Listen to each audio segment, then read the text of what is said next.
Привет, moi druzy. Hello, my friends. Today is day 346. If you're not familiar with me, my name is Darren Gerdes. I'm a professor who's been doing these daily updates since day 85 on what's going on in Ukraine. I look at the day's headlines and then I try to get behind the headlines to help you understand what's actually going on in Ukraine. So today we'll first start with some viewer comments. We'll talk about how the Russians are actually kind of Nazi when you go back. If you're going to charge them with, Banderaism, you got to go back and look at what the Russians were doing at the same time. And we'll talk about that. We'll talk about the intel update from both the British Ministry of Defense and the Institute for the Study of War. We will talk about sanctioned assets forfeited and transferred for the first time. This is precedent setting and it's huge, and I'll tell you why. We'll talk about how in the occupied parts there's a re-Sovietization of parts of Ukraine. We'll discuss the EU visit and what will happen in the future. And specifically, we'll talk about the new estimate of Russian casualties. This is huge. And finally, we'll end with the news from 1 year ago. It's a new feature here. We're going to go back 1 year to the day and see what was in the news and then try to make sense of what's going on now. And we'll conclude talking about some of the comments about my new book. All right, let's get going. All right, we're going to start with these comments. So, a couple days ago, I talked about how Donald Trump talked about if I was president, the Russia-Ukraine war never would have happened. So, Mats Larson said at the start of the invasion, I recall the former guy, that's referring to Trump, expresses deep admiration for Putin, calling him smart and savvy. I think Ukraine would have been thrown under a tank. And I said, yeah, I think this is a common perception of the left. I don't hear it from the right. People on the right end of the spectrum don't think that that's what would have happened. He says, I was more interested in the analysis of the former guys, that's Trump's comment. And I said this, look, here's the way this works. Politicians are always pandering to their own country's establishment. Like Putin, when he's talking about Ukraine, is really pandering to the Russian population. So is Biden, so is Trump. And so I said, okay, there's a context here that I think needs to be understood. Let's assume that Trump is not Putin's lapdog. Okay, I know some on the left are going to have to like work hard to put that aside, but let's assume. Okay, so Trump is not Putin's lapdog. Who is he then? He's an ex-president who wants to take the office back. Who's the enemy? Is Joe Biden. So most of Trump's remarks on a politician, as a politician, are geared to compare his awesomeness to Biden's non-awesomeness. Now, calling Putin smart in this context was saying that Biden is outfoxed, and I think that that makes sense of what's going on. Now, that does not redeem and Matt said, thank you, Professor. Great answer. This is just what the left needs to get a better understanding of how the right's mindset. Now, whether we're wrong on the right or not, that's irrelevant. That's how people on the right tend to think about that. Now, Trump's comments yesterday were terrible. He was saying, don't give them more weapons. Just have a negotiation. I could have this done in 24 hours. Terrible. Absolutely terrible. And I'm not going to even pretend to get anywhere near trying to say that was a good idea. I don't think it was a good idea. I think it's an absolute disaster of an idea. Okay. Now, we also talked yesterday about the Nazi rhetoric, right? I mean, Putin was doing the 80th anniversary of Stalingrad, and he was calling, well, German tanks are again fighting Russian tanks, and 80 years later, it's unbelievable but true. Okay, well, so I thought about this, and they were comparing it to the Banderaites.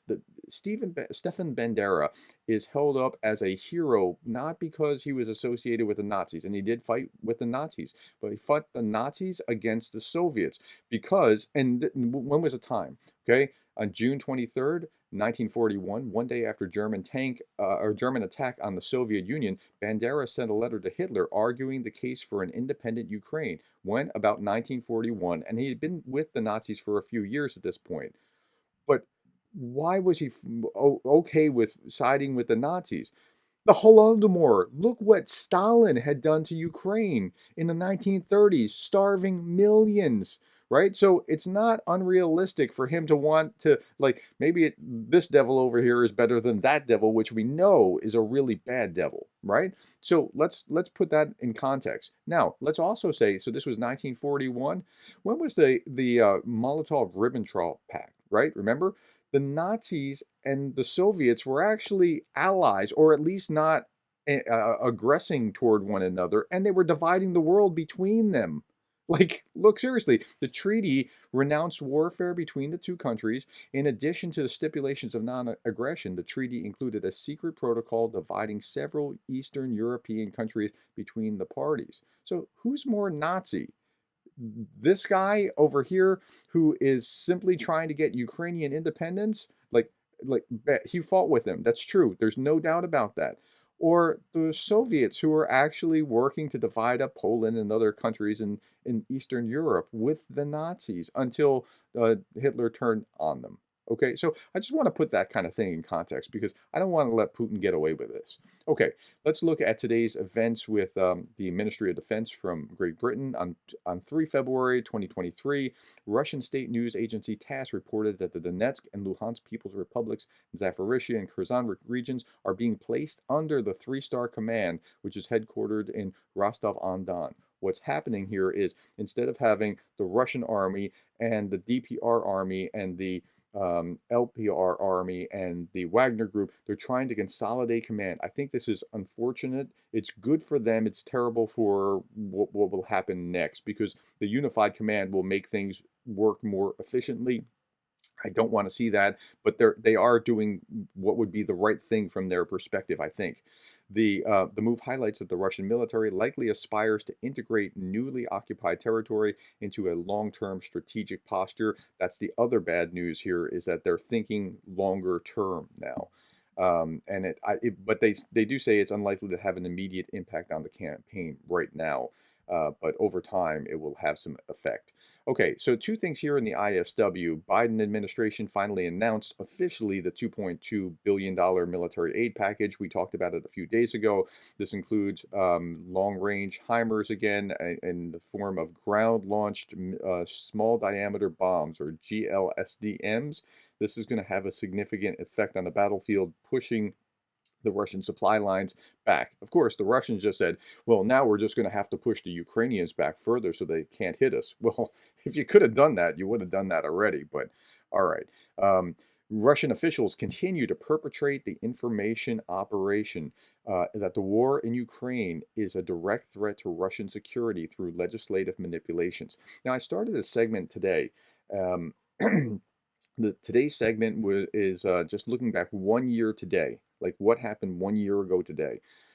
So February 4th, that's where we are. And now, if you think back, this special military operation 11 months ago today wasn't a big deal. It was just you can't even call it a war. It's just a special military operation. Nothing to see here. So that rhetoric has shifted significantly. Bryansk and Kursk Oblast announced on February 3rd that they're extending yellow level of terrorist threat indefinitely through the need for enhanced measures to protect and defend Russian territory. To protect and defend Russian territory, this is the Gerasimov doctrine, 4-to-1 ratio of non-military to military, and you're seeing it happen right here. I've been talking about this ever since Gerasimov came into power, or came into prominence as the head of what's going on in Ukraine. Okay, switching gears, the U.S. Attorney General announces the first transfer of forfeited funds seized from Russian oligarch to go to Ukrainian aid. This is huge because it's a precedent-setting move that will then allow them to seize other assets from other Russian oligarchs.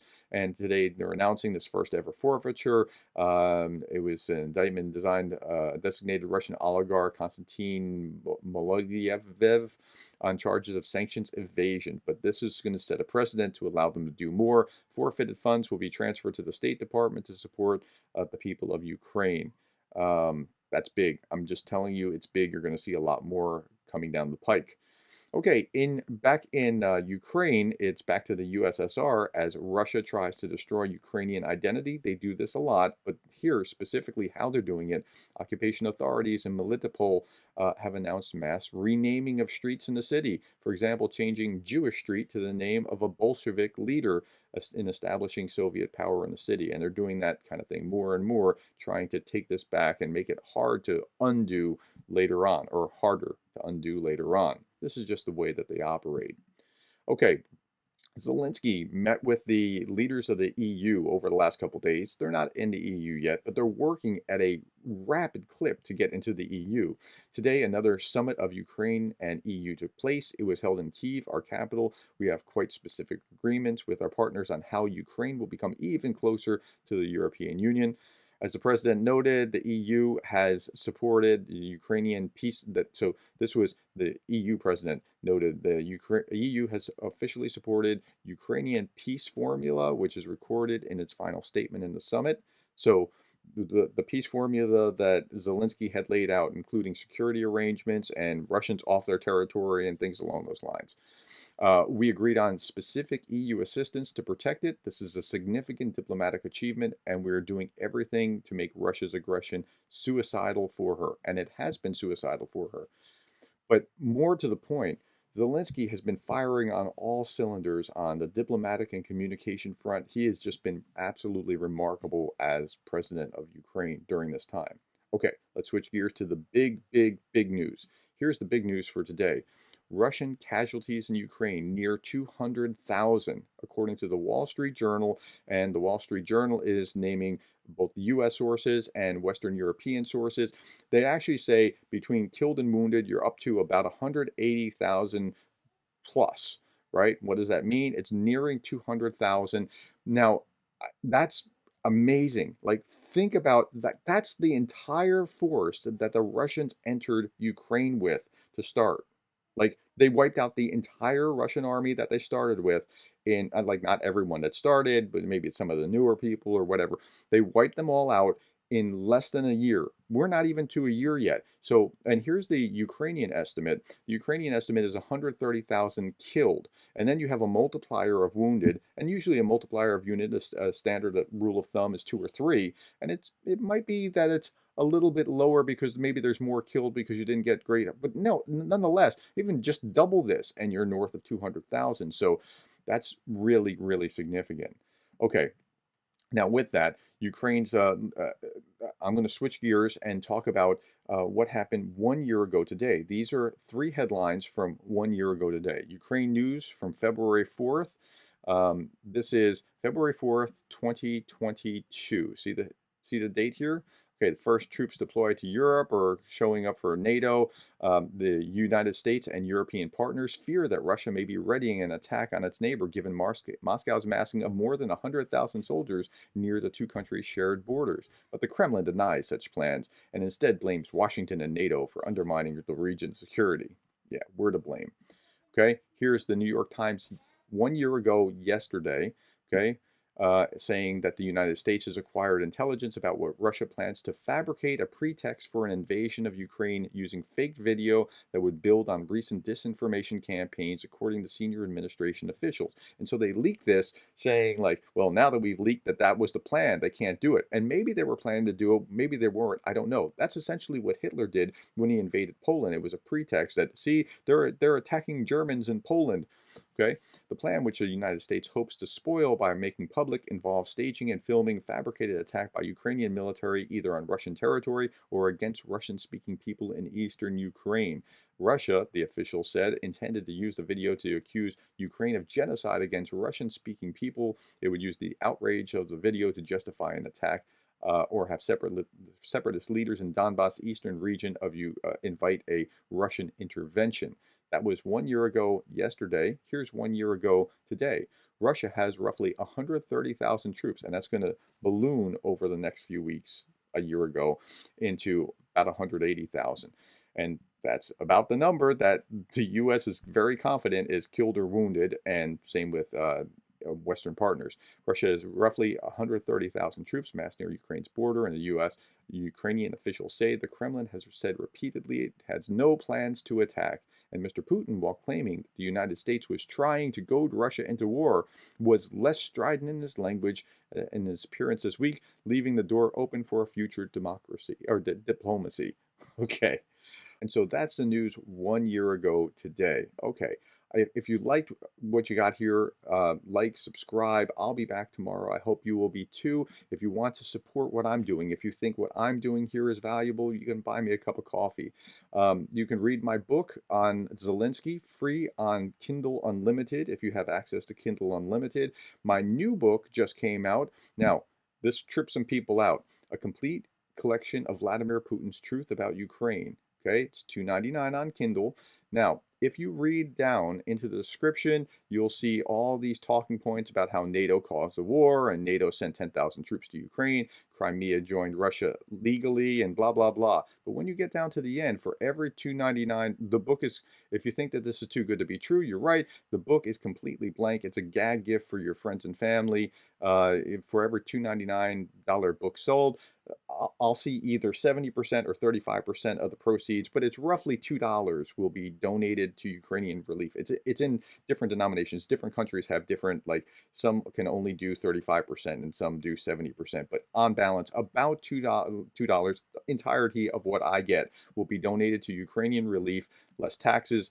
It's the perfect gift for supporters of Ukraine, but I kind of made some waves with this with some of the viewers yesterday.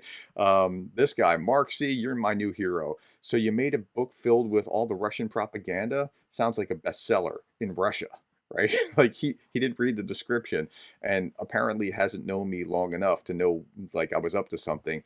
And I said, please read to the end of the description. And he said, I read your post. It's not my job to go on a scavenger hunt for whatever reason. You should have posted it in the post. and, and other people were trying to be, uh, intervene in here. And I said, look, I'll never ask you to do anything again. Just read to the last line of the description, please. Right. And, but honestly, I think it's awesome that he was that like hardcore that. So you're my new hero here, Mark C. Somebody else put this, and I thought this was interesting. I'm guessing that this person knows me well enough to have guessed this, but this sounds mind-numbingly difficult. I'm guessing that the book is one gigantic troll in which he tricks pro-Russia people into reading chapters with propagandist titles, but content that debunks them. Wow, that sounds like an awesome book, but it hurts my head just thinking about having to do that.